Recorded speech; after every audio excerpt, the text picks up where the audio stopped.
अजित पवार गट व वंचित बहुजन आघाडीच्या पदाधिकाऱ्यांचा शरद पवार गटात प्रवेश। राष्ट्रवादी काँग्रेस पार्टी अजित पवार गटाच्या सामाजिक न्याय विभागाच्या व वंचित बहुजन आघाडीच्या पदाधिकारी व कार्यकर्त्यांनी राष्ट्रवादी काँग्रेस शरद पवार गटात प्रवेश केला असल्याची माहिती आज दिनांक 21 एप्रिल रोजी आयोजित करण्यात आलेल्या पत्रकार परिषदेत संबोधी अकॅडमी महाराष्ट्राचे संस्थापक अध्यक्ष भीमराव हत्ती आंबिरे यांनी दिली आहे। ही पत्रकार परिषद परभणी शहरातील हॉटेल नीरज या ठिकाणी आयोजित करण्यात आली होती। या पत्रकार परिषदेस सामाजिक न्याय विभागाचे अजित पवार गटाचे जिल्हाध्यक्ष सिद्धार्थ भराडे, गंगाखेड तालुकाध्यक्ष विश्वनाथ डबडे, पालम तालुकाध्यक्ष सखाराम हत्ती आंबिरे, सेलू तालुकाध्यक्ष प्रकाश झिब्रे, जिंतूर तालुकाध्यक्ष बाळासाहेब वाकळे, पूर्णा तालुकाध्यक्ष विलास वाटोडे, शहराध्यक्ष माधव कनकुटेसह पदाधिकारी उपस्थित होते।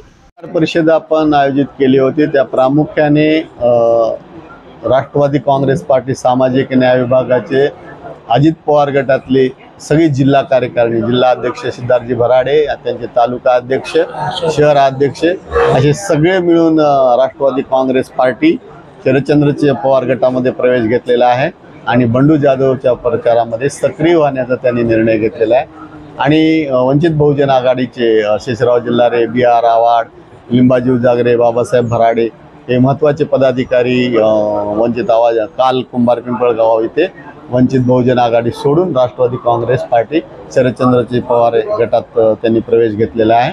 आणि सगळ्या आंबेडकरी समाजाला मुदी हरवायचा आणि महाविकास आघाडी जिंकवायची या दृष्टिकोनातून निर्णय घेतल्यामुळे हळूहळू सगळे इतर पक्षातले आंबेडकरी कार्यकर्ते महाविकास आघाडीसोबत आलेले दिसतील तुम्हाला।